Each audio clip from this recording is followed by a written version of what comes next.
La Russie et la Chine ont-elles trahi le Venezuela? La question est, la Russie et la Chine ont-elles trahi le Venezuela? Je vais répondre en plusieurs points. Première chose, le Venezuela n'a aucun pacte de défense militaire avec la Russie ni avec la Chine. Un pacte de défense signifie que deux pays s'engagent officiellement à se défendre mutuellement. Si l'un est attaqué, l'autre intervient automatiquement. C'est par exemple le cas entre la Russie et la Corée du Nord. Si la Corée du Nord est attaquée, la Russie la défend, et si la Russie est attaquée, la Corée du Nord la défend. Mais ce type d'accord n'existe pas entre le Venezuela et la Russie, ni entre le Venezuela et la Chine. C'est pour cela que la Russie et la Chine n'étaient pas légalement obligées d'intervenir pour le Venezuela. Avant d'aller plus loin, abonne-toi, like la vidéo et partage-la. Ce que tu vas entendre ici ne passe pas dans les médias occidentaux.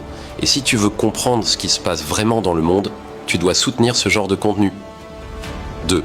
Le monde multipolaire ne signifie pas dépendre des autres pour se défendre. Nous sommes en train de construire un monde multipolaire. Dans ce monde, chaque pays doit être indépendant. Tu ne peux pas dire « je veux que mon pays soit souverain », tout en espérant que la Russie viendra toujours te défendre. Un pays indépendant doit être capable de se défendre lui-même. Ce que la Russie et la Chine peuvent faire, c'est entraîner une armée, vendre des armes, fournir des systèmes de défense, partager du renseignement. Et c'est exactement ce qu'elles ont fait. La Russie a vendu au Venezuela des systèmes de défense aérienne S-300. Elle a fait la même chose en République centrafricaine. Elle le fait aussi avec le Burkina Faso, le Mali et le Niger. Formation des armées, vente d'armes, partage de renseignements. C'est cela leur rôle dans le monde multipolaire. Le monde multipolaire n'est pas un monde où la Russie et la Chine viennent se battre pour les autres. Ça, c'est exactement la logique du monde unipolaire dirigé par les États-Unis. Dans le monde multipolaire, les pays doivent avoir la force et le courage de se défendre eux-mêmes. 3. L'exemple de l'Iran. L'Iran est un bon exemple. Quand la Russie a voulu lui vendre des systèmes S-400, l'Iran a refusé au départ. Pourquoi? Parce que l'Iran voulait construire sa propre défense aérienne. L'Iran disait « si nous dépendons des autres pour nous défendre, nous ne serons jamais réellement souverains ». Et ils avaient raison. Aujourd'hui, l'Iran fabrique ses drones, ses missiles balistiques, ses systèmes de défense. Ils ont même une ville entière de missiles. Quand la situation est devenue critique face à Israël, ils ont demandé de l'aide à la Russie et à la Chine, mais ils se défendaient déjà eux-mêmes. C'est pour ça que les États-Unis respectent l'Iran aujourd'hui. Ils savent que l'Iran n'est pas faible. Et c'est exactement ce que la Russie et la Chine veulent. Donner au pays le courage de dire « nous pouvons nous défendre nous-mêmes ». 4.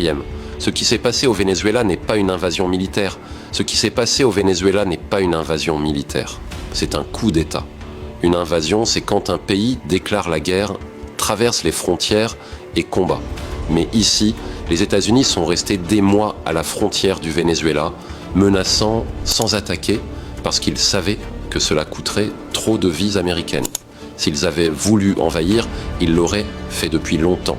Ce qui s'est produit, c'est autre chose. Des généraux vénézuéliens ont trahi Maduro et l'ont livré aux États-Unis. C'est pour ça que tout a été si rapide.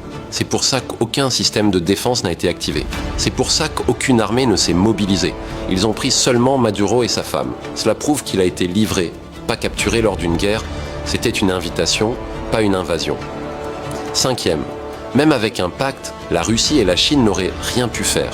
Même si un pacte de défense avait existé, la Russie et la Chine n'auraient rien pu faire. Pourquoi? Parce que pour activer un pacte de défense, le pays attaqué doit demander de l'aide. Mais quand les généraux eux-mêmes refusent de se battre et trahissent, il n'y a plus de pays à défendre. La Russie et la Chine ne peuvent pas forcer une armée qui refuse de combattre. 6. Est-ce une humiliation pour la Russie et la Chine? Oui.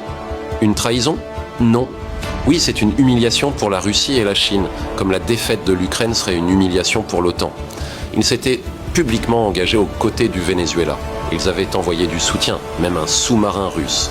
Quand le Venezuela est tombé, ils ont pris le choc politique. Mais ce n'est pas une trahison. On ne peut pas défendre un pays dont l'armée se rend.